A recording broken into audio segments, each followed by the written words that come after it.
उपमुख्यमंत्री अजित पवार आजपासून पुन्हा सक्रिय। मराठा आंदोलनावेळी शांत असलेले अजित पवार आज मराठा समाजाच्या योजनांचा आढावा घेणार।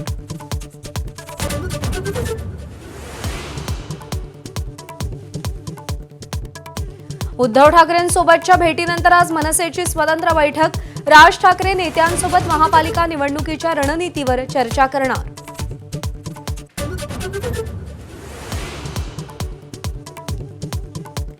राज ठाकरेंसोबत भेटीनंतर आता ठाकरेंच्या शिवसेनेत बैठकींचा सिलसिला। आमदार खासदारांना उद्या मातोश्रीवर आदेश मिळणार। मुंबई महानगरपालिकेसंदर्भात रणनीती ठरणार।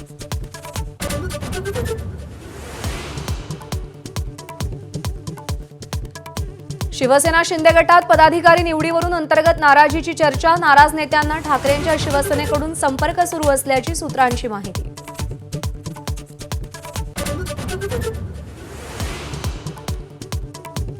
आशिया कपमधील भारत-पाकिस्तान सामन्याला ठाकरेंच्या शिवसेनेचा कडाडून विरोध। 14 सप्टेंबरला महिला आघाडी रस्त्यावर उतरून आंदोलन करणार।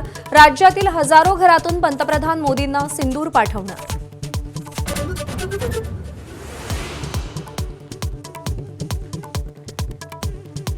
हैदराबाद गॅझेटियरच्या अंमलबजावणीला मान्यता देणाऱ्या जीआरला आव्हान। 2 जनहित याचिका मुंबई हायकोर्टात दाखल। जीआर रद्द करण्याची मागणी।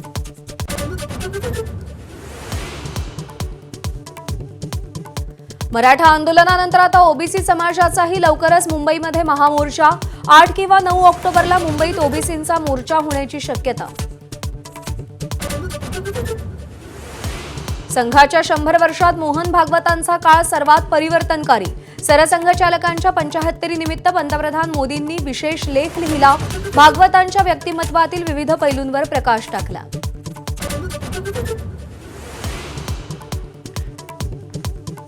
दिल्लीत आतापर्यंत 5 संशयित दहशतवाद्यांना अटक। आफताब आणि सुफियान अशी अटकेतल्या दहशतवाद्यांची नावं। शस्त्र आणि स्फोटकं ताब्यात। मोठ्या कटाचा भाग असल्याचा संशय। सोलापुरात रात्रभर अतिवृष्टीसारखा पाऊस। सकाळी 8:30 पर्यंतच्या 24 तासात 118 मिलीमीटर पाऊस नोंदवला। अक्कलकोट रोड, मल्लिकार्जुन नगर, मित्रनगर, शेळगीमध्ये पाणी साचलं। सरकारी बँकांच्या महाविलीनीकरणाची शक्यता। 12 ऐवजी फक्त 3 ते 4 मोठ्या बँका निर्माण करण्याचा सरकारचा विचार। 5 वर्षांपूर्वीच 27 बँकांचं विलीनीकरण करून फक्त 12 बँका अस्तित्वात।